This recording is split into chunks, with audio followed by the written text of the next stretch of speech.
Bismillahirrahmanirrahim. Assalamu alaikum wa rahmatullahi wa barakatuhu to all of you. I hope that you all are fine. Dear students, welcome to the online classes of Noor School and College, Mansehra. My name is Ishtiyaq Ahmed, lecturer in English.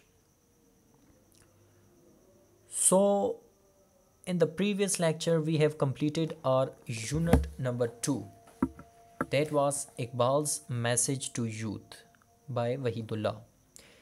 So we have completed unit number 2 in the previous video, and today we are going to discuss its exercise. So for that purpose, first of all, open your books, page number 16. Open your books from page number 16. Take a pen or pencil in your hand. You will have to underline the few things which I'll tell you. Moreover, you will have to write few things on the book. So page number 16 in the exercise, first of all, glossary, words and their meanings. First word is exploration. Exploration, the act of traveling through a place in order to find out something about it or look for something in it, यानी कि खोज या जुस्तजू. Next word is innovation. Innovation means the introduction of new things, ideas or ways of doing something. जिद्दत या इख्तरा. Next word is invention. Invention means the ability to have new and interesting ideas. Ejaz. Next word is Hamlet, जिसके बारे में कल हमने पढ़ा था. A character from Shakespearean play. Shakespeare के जो प्ले हैं उनका एक किरदार है. Who would take too much time in thinking before taking an action. जो कि कोई भी काम करने से पहले क्या करता था, बहुत ज़्यादा सोचता था, ठीक है, सोच विचार करता था, तब जाके कोई एक्शन लेता था, ठीक है, उस काम पर अमल दरामद करता था. सो हैमलेट की उर्दू में हैमलेट ही बोलेंगे. Perpetual. Perpetual means continuing for a long period of time without interruption, यानी कि दायमी या फिर कायम. Next word is foresight. Foresight means the ability to predict what is likely to happen and to use this to prepare for the future. Pesh bini. After that, next word is enthusiastic. Feeling or showing a lot of excitement and interest about somebody or something. Purjosh ya sargarm. Next word is emperor. Emperor means the ruler of an empire. Shahenshah. Next word is Thai. Thai means an English word that means your, यानी कि तेरा या तुम्हारा. Next word is forge. Forge means to put a lot of effort into making something successful or strong so that it will last. ईजाद करना, ठीक है.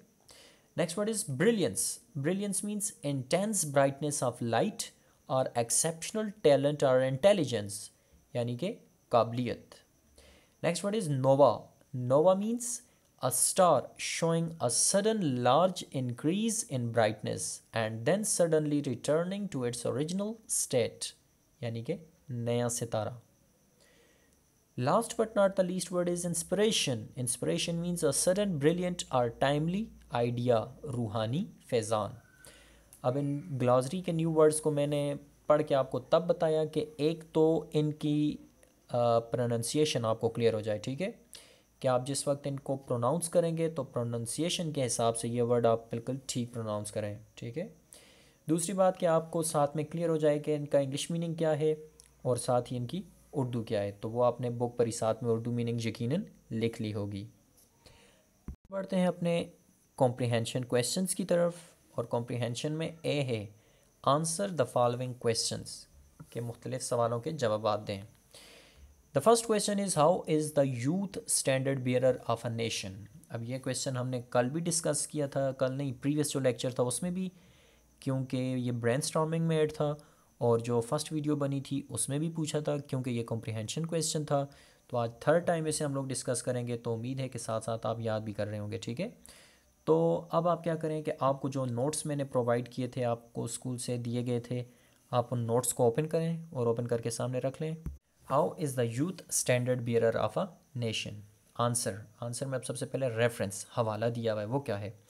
This question has been taken from the lesson Iqbal's message to youth and written by Wahidullah, कि ये सवाल हमारे पास lesson number जो है Iqbal's message to youth, Iqbal का नौजवानों का पैगाम, नौजवानों के लिए पैगाम, उसमें से लिया गया है और इसे लिखा किसने है? वहीदुल्ला ने। ठीक है, अब रेफरेंस बेसिकली ये है कि ये थोड़ा हमारे पास आंसर इससे बड़ा अच्छा लगता है, पढ़ने वाले पे अच्छा इंप्रेशन जाता है, बोर्ड क्लास है, तो जाहिर सी बात है अब यहाँ पर तुम्हारे पास ये चैप्टर है तो हर एक का रेफरेंस हमारे पास यही होगा। क्यों?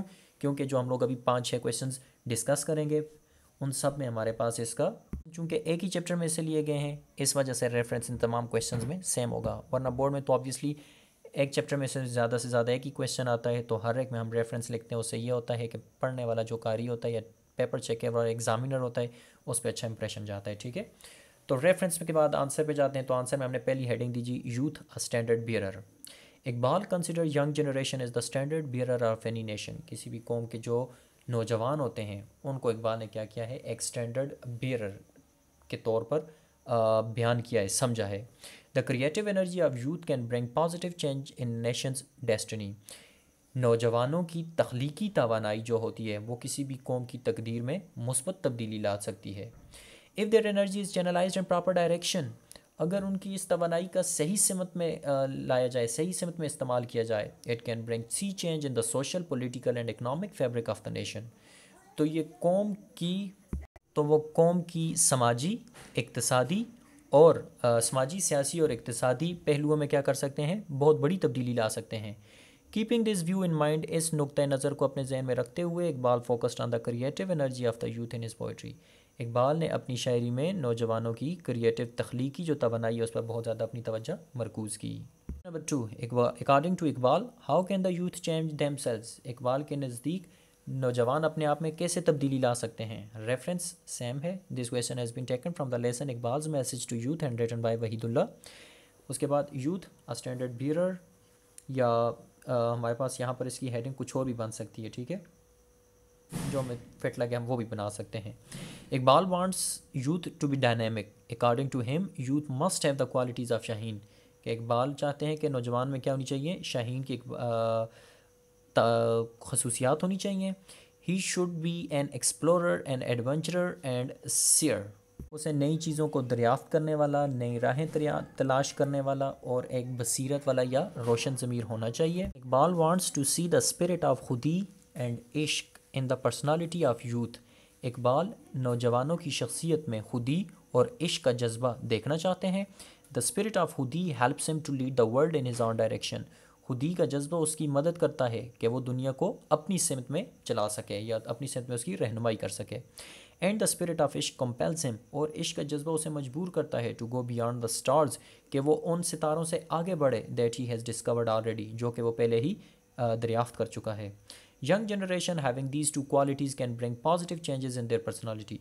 अगर हमारी नौजवान जो नस्ल है उनमें ये दो खसूसियात पाई जाएँ, उनकी शख्सियत में मौजूद हों, तो वो बहुत बड़ी मुस्बत तब्दीली ला सकते हैं। Read the third paragraph and write down the key idea, कि तीसरे पैराग्राफ को पढ़ें और उसका मरकज़ी ख्याल बयान करें। रेफरेंस में क्या है? This question has been taken from the lesson Iqbal's message to youth and written by Wahidullah. तो अब क्या है हमारे पास इसका answer? The key idea of the third paragraph is khudi and ishq. तीसरे पैराग्राफ में जो मरकज़ी चीज़ें जिन पे फोकस किया इकबाल ने वो खुदी और इश्क है। Khudi means to have control upon oneself. खुदी का मतलब यह है कि अपने आप पर काबू पाना। And ishq means a continuous struggle to know and achieve more and more.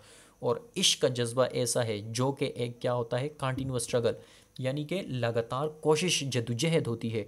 To know and achievement, to know and achieve more and more, कि वो से ज़्यादा जाने और क्या करे?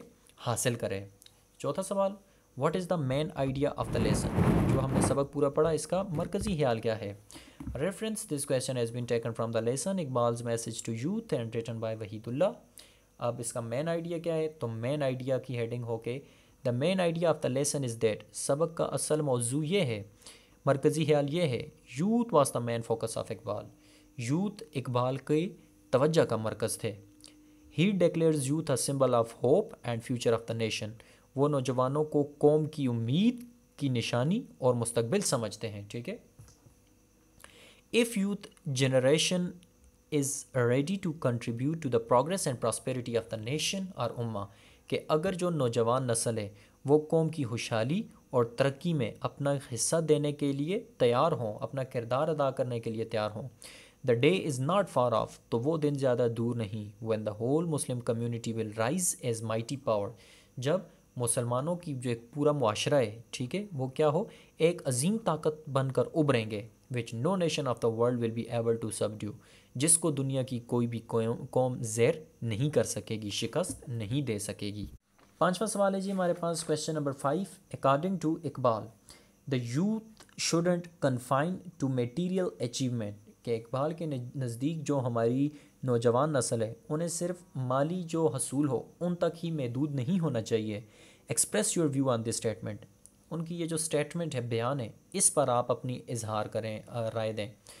तो Iqbal says that Muslim youth shouldn't confined to material achievement and enjoyment of the world. वही बात जो अभी ऊपर की, कि दुनिया की जो मादी तरक्की है, इन पर उसको अपनी तवज्जो मरकूज़ नहीं करनी चाहिए, उन पर फोकस नहीं करना चाहिए, कन्फाइन नहीं करना चाहिए. ना सिर्फ because they have to explore and discover more, क्योंकि उन्हें क्या करना है, उन्हें ज़्यादा से ज़्यादा नई राहें तलाश करनी है, एक्सप्लोर करनी है और डिस्कवर करना है बहुत कुछ. The life of Iqbal's youth is not bound and limited. Iqbal के नौजवान की जो ज़िंदगी है वो हदों वाली नहीं होती, बाउंड नहीं होती और ना ही लिमिटेड होती है. Even after achieving his targets, हत्ता कि अपने टारगेट को हासिल करने के बाद भी ही डज़ नॉट स्टॉप, वो कभी नहीं रुकता. इन फैक्ट, दर हकीकत, द स्पिरिट ऑफ इश्क, इश्क का जज्बा मोटिवेट्स हिम, उसमें ये जज्बा उजागर करता है, to go beyond the targets, कि वो उन मकासद से भी आगे बढ़ जाए, that he has already achieved, जो कि वो पहले ही हासिल कर चुका है. होप सो कि ये आपको क्लियर होगा, क्वेश्चंस क्लियर हो गए होंगे. अब इनको साथ साथ आपने याद भी करना है, ठीक है. अब हम बढ़ते हैं अगले पेज की तरफ, पेज नंबर 17 पे. B activity, choose the correct answer for the following. नीचे दिए गए आपको 4 ऑप्शन दिए गए हैं, यानी कि MCQs हैं, सिंपल बात में बोलें तो, ठीक है, multiple choice questions. Number 1, his sublime poetry and philosophy inspired millions of Muslims. आपकी जो शानदार शायरी थी और फ़लसफ़ा था उसने लाखों मुसलमानों को मुतासिर किया. The opposite of the word sublime in this sentence means. अब ये जो हमारे पास जुमला है इसमें सब्लाइम वर्ड यूज़ हुआ है, इसका अपोजिट क्या है, एंटोनिम क्या है. ब्यूटीफुल, इंस्पायरिंग, अपलिफ्टिंग या इर्रेशनल, ठीक है. बामकसद तो यहाँ पर इर्रेशनल इसका अपोजिट हो जाएगा, ठीक है. तो ऑप्शन नंबर डी पे क्लिक करें. उसके बाद next 1 and 2, whether he is in the battlefield और in the company of friend, चाहे वो अपने दोस्तों के साथ हो, दोस्तों की सोहबत में हो या जंग के मैदान में हो. He is pure in head and heart, वो दिलो दिमाग का, जहन उसका बिल्कुल क्या होता है, पाक साफ रहता है, ठीक है. In this sentence he refers to, अब ही से मुराद क्या है, द यूथ नौजवान है, इकबाल है, शाहीन है या ऑथर मुसन्निफ खुद है. तो ऑब्वियसली ये स्टेटमेंट किसके मुतालिक कही गई थी, इकबाल ने कही थी नौजवानों के मुतालिक. तो इसमें ऑप्शन नंबर ए पे टिक करें, द यूथ. थर्ड वन जी, know thy self and success shall be thine means that, के अपने आप को जानो तो कामयाबी तुम्हारी होगी. अब हमने तो इसको उर्दू में कर लिया, लेकिन इंग्लिश में इसका हमारे पास क्या मतलब है. A option, your desire to know what, your desire to know who others are and what they want is the real success in life. Number B, your desire to know your nation and what they want is the real success in life. C, your desire to know who you are, कि तुम खुद कौन हो, and what you wants is the real success in life, और तुम क्या चाहते हो, ये हमारी ज़िंदगी में क्या है, रियल सक्सेस इन लाइफ है, ज़िंदगी में सही कामयाबी है. या D option, your desire to know the worldly needs, दुनिया की ज़रूरियात को जानना, and to achieve them is the real success in life, और उनको हासिल करना. तो ऑब्वियसली हमारे पास इसमें ऑप्शन नंबर सी होना चाहिए, कि your desire to know who you are, कि तुम अपने आप को जानो कि तुम कौन हो, and what you want is the real success in life, और तुम क्या चाहते हो.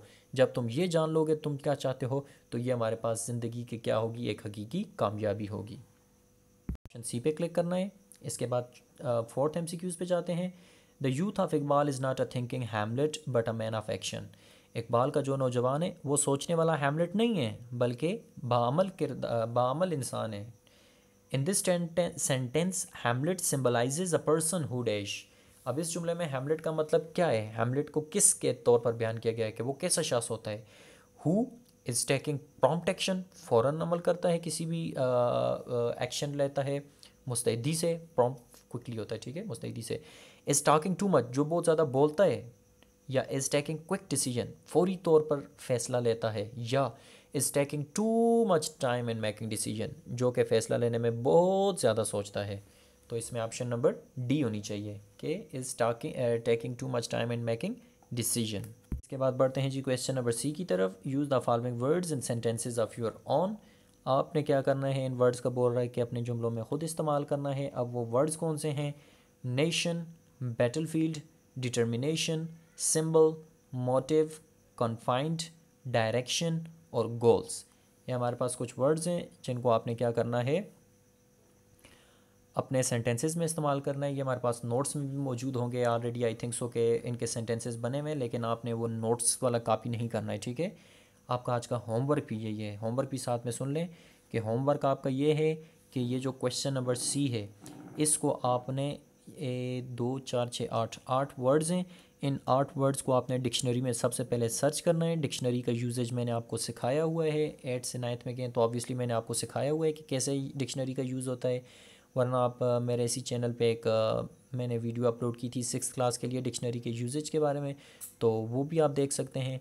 लिहाजा आप डिक्शनरी को ओपन करेंगे, इस वर्ड को सर्च करेंगे, इसका इंग्लिश मीनिंग भी लिखेंगे, उर्दू मीनिंग भी लिखेंगे, पार्ट्स ऑफ स्पीच में से जो ये है वो भी लिखेंगे, और फिर इसको अपने जुमले में भी इस्तेमाल करना है, ठीक है। और कहाँ पर? असाइनमेंट पेजेस पर, ठीक है। ये वाला जो काम होगा ऑनलाइन क्लासेस का जो होमवर्क मैं दे रहा हूँ, या आपने असाइनमेंट पेजेस पर करना है, ठीक है, नीट एंड क्लीन। और जो वैसे आपको नोट्स प्रोवाइड किए गए थे स्कूल से, तो वो साथ साथ अब जिस तरह आज हमने ये चैप्टर ख़त्म कर लिया है, तो एक तो ये है कि आपने ये वाला काम सी जो है क्वेश्चन, ये आपने असाइनमेंट पेजेस पे नीट एंड क्लीन करना है, ठीक है। इनके इंग्लिश मीनिंग, उर्दू मीनिंग और साथ में सेंटेंस में इस्तेमाल करना है। ये तकरीबन 5-10 मिनट का काम हो गया। उसके बाद आपने ऐसा करना है कि जो हमारा यही चैप्टर ख़त्म हो गया है, इसके टोटल 5 क्वेश्चंस हैं, तो आपने अपनी नीट कापीज़ पर इंग्लिश की, ठीक है, पहले 3 क्वेश्चंस को बिल्कुल साफ़ सुथरा लिख लेना है, ठीक है। तो अब भी अगर आपको आज के टॉपिक में या ये चैप्टर हमने पढ़ा है इसमें कोई कन्फ्यूजन हो तो आप कमेंट्स में पूछ सकते हैं। That's it, thanks and have a nice day.